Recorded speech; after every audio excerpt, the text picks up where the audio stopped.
Jadi dulu saya adalah orang yang secara politik sangat tidak suka dengan Orde Baru, sehingga saya ikut turun.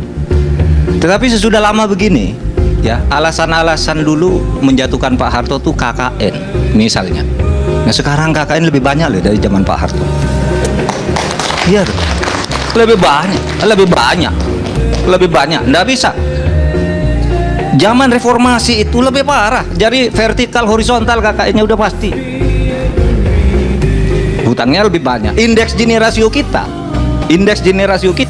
zaman Pak Harto itu kesenjangan kita 0,200, masih agak imbang, masih agak merata pendapatan itu.